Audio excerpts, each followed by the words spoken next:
My name is Sam Vaknin. I'm the author of Malignant Self-Love, Narcissism Revisited. Can two narcissists establish a long-term, stable relationship? The answer is a qualified yes. There are many types of narcissists. The somatic, the cerebral, classic, compensatory, the inverted, and so on. Two narcissists of the same type cannot maintain a stable, long-term, full-fledged and functional relationship. Two narcissists of different types or opposing types can, and often do, maintain long-term, stable, and rather happy relationships. Let's go back a bit. There are two main types of narcissists. One is the somatic narcissist and the other one is the cerebral narcissist. The somatic type of narcissist relies on his body and sexuality to generate attention, adulation, and admiration, known collectively as narcissistic supply. The cerebral narcissist leverages his intellect, his intelligence, and his professional achievements to obtain the same. Narcissists are either predominantly cerebral or overwhelmingly somatic. In other words, they either generate the narcissistic supply by using their bodies or by flaunting their minds. It is a mistake, though, to assume type constancy. In other words, all narcissists are at the same time cerebral and somatic. In each narcissist, one of the types is dominant. So the narcissist is either largely cerebral or largely somatic. But the other recessive type, the type that is manifested less frequently, is still there. It is lurking. It is waiting to erupt.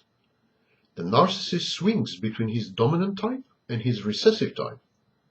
And his recessive type manifests mainly after a major narcissistic injury or life crisis. Thus, if both members of the couple are cerebral narcissists, for instance, if both of them are scholars, the resulting competition prevents them from serving as ample sources of narcissistic supply to each other. They compete, and in competing, they injure each other narcissistically, and they provoke in each other rage, which retards intimacy, which prevents the relationship from cementing and surviving. Finally, the mutual admiration society crumbles, and the bond is severed. Consumed by the pursuit of their own narcissistic gratification, the members of such a couple have no time or energy or will left to cater to the narcissistic needs of their partner. Moreover, the partner is perceived as a dangerous and vicious contender for scarce resources, sources of narcissistic supply. This may be less true if the two narcissists work in totally unrelated academic or intellectual fields, but even then, generally speaking, the competitive streak in narcissists, the need to secure sources of narcissistic supply in the same milieu, the same environment, the same pathological narcissistic space, virtually guarantees a series of clashes which inevitably and invariably result in separation. But if the narcissists involved are of different types, if one of them is, for instance, cerebral and the other one is somatic, a long-term relationship based on the mutual provision of narcissistic supply can definitely happen and hold. Example, if one of the narcissists is somatic, uses his or her body as a source of narcissistic gratification, and the other member of the couple is cerebral, uses his intellect or his professional achievements as such a source, there is nothing to destabilize such a collaboration. It is even potentially emotionally rewarding. The somatic narcissist, member of the couple, admires the cerebral for his intellectual achievements. The cerebral narcissist admires the bodily beauty of the somatic narcissist. They both complement and gratify each other in a virtuous cycle. The relationship between such two narcissists resembles the one that exists between an artist and his art, or a collector and his collection.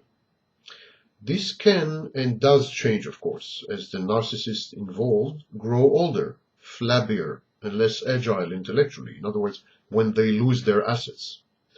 The somatic narcissist is also prone to multiple sexual relationships and encounters intended to support his somatic and sexual self-image. These may subject the relationship to fracturing strains.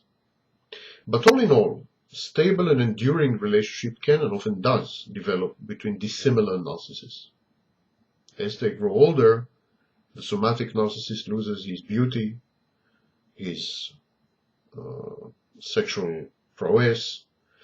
The cerebral narcissist loses his intellectual agility, his erudition.